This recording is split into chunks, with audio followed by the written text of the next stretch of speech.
donne un peu tes impressions sur la journée port-propre d'aujourd'hui? Bah écoute, on est assez satisfait puisqu'on a déjà plus de 100 personnes inscrites pour nettoyer les sites. En particulier, on cible les digues parce que c'est là où c'est le plus sale. Et puis ce soir, il y a la grande fête, je vous rappelle, où vous venez manger au niveau de la capitainerie. Et sinon, tout se passe bien. Il y a balle. Ok, merci. Si le temps le permet. Parce qu'il nous ferait la liste, ça évite qu'il aille exprès. On connaît. J'y vais là. Hein. Mais on ne savait pas qui était. Si tu as besoin de quelque chose, tu peux me le ramener. Ce serait bien. C'est la deuxième année sur le fond des abîmes, c'est étonnant et l'ensemble du plan Géo. Donc moi j'ai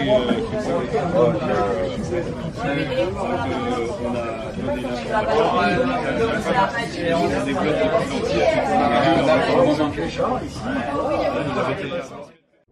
Alors, comment ça se passe les jeunes? Ça se passe très bien.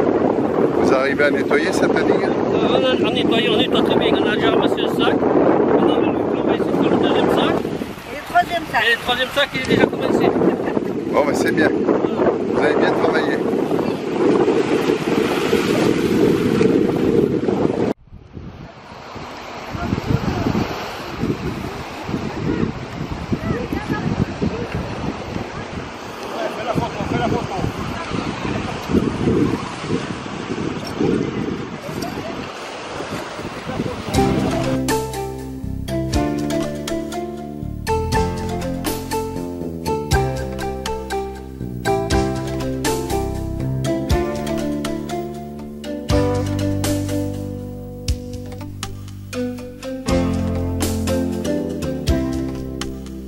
Elle se nourrit d'un geste, d'un sourire, d'une caresse. Elle ne pardonne pas celui qui l'a trahi. C'est une femme âgée qui me parle sans cesse. C'est la locomotive de l'amour et c'est son nid.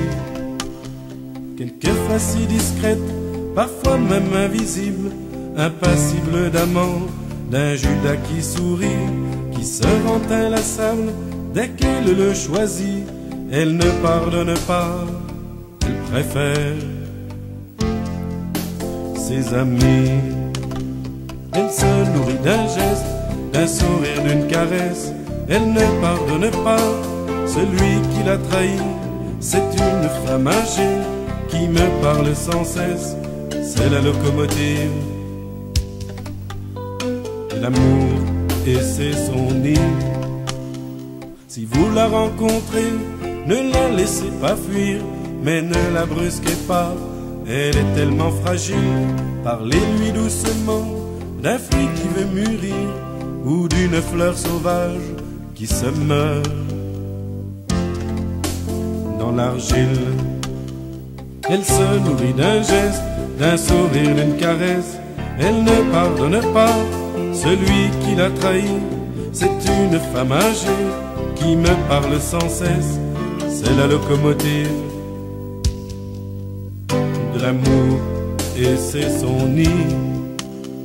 Elle perce les montagnes et envahit les plaines, traverse les océans, ne craint pas les frontières.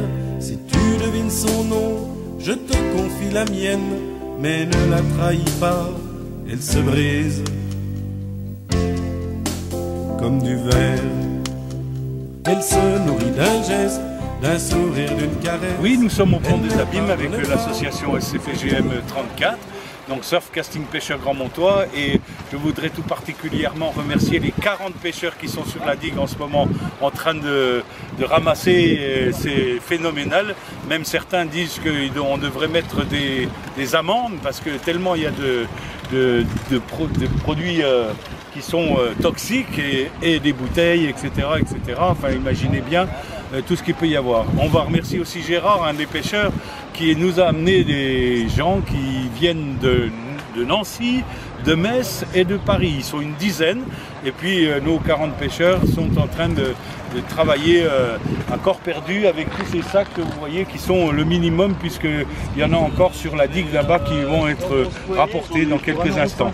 La SCPGM 34 s'occupe de plus en plus du phénomène de l'environnement et de l'écologie et la prise de conscience de nos pêcheurs. J'ai discuté avec quelques pêcheurs qui sont là aujourd'hui, se rendent bien compte que si jamais on continue à laisser nos produits et nos détritus là où nous sommes, alors qu'il y a des poubelles qui sont placées et que la SCPGM 34 avait demandé d'ailleurs et que la mairie, que nous remercions, nous ont placé exprès pour que nous puissions être dans un cadre magnifique, le cadre magnifique qui est la Grande Motte. Voilà notre sujet actuellement. C'est une des parties de notre association que de prendre en charge ce qui est le phénomène de l'environnement, de l'écologie et en même temps, voire même des initiations pour les touristes à venir.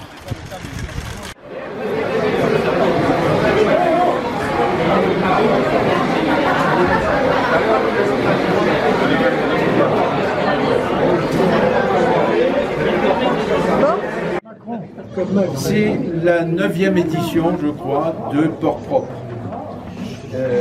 Avant, c'était la journée du nautisme. Je ne sais pas si vous vous rappelez, les anciens doivent se rappeler. La journée du nautisme, c'était une journée nationale qui est tombée en désuétude. Et à l'époque, on faisait un apéritif avec quelques huîtres sous le porche. Cette journée du nautisme à l'échelon national ne correspondait pas à grand-chose. C'était pour essayer de mettre des gens sur l'eau et ça ne correspondait pas à grand-chose. Donc c'est tombé tout seul en désuétude. Et nous, on a repris le relais avec Port Propre. Les premières années ont été des années qui étaient intéressantes parce qu'on pêchait, entre guillemets, 8 ou 10 ou 15 vélos, 2 ou 3 caddies, on a récupéré des tondeuses, des baignoires, je crois que le palmarès était important. Aujourd'hui on voit que ça se rétrécit, mais malheureusement il reste encore notamment la digue ouest qui est dans un état lamentable et on a beau essayer de dire aux gens qui sont des pêcheurs de faire attention, ce sont des gens qui viennent de l'extérieur, parce que je sais aujourd'hui que le club de pêche fait attention à ça et encadre correctement les gens, mais c'est malheureux, c'est la digue ouest qui est dans une catastrophe et le bout de la digue sud aussi qui est dans un sale état, sans parler du Ponant, etc. L'année prochaine, on essaiera de voir d'autres zones à récupérer, notamment sous les pontons, parce qu'on fait souvent les quais, mais je crois que sous les pontons aujourd'hui, il va falloir aller jeter un coup d'œil parce qu'il y a beaucoup de choses aussi à faire. À part ça, je peux vous souhaiter qu'une chose, c'est qu'on se retrouve l'année prochaine avec du soleil pour qu'on puisse être à l'extérieur, ce qui avait été prévu à l'origine, et qu'on soit aussi nombreux avec une benne beaucoup plus petite.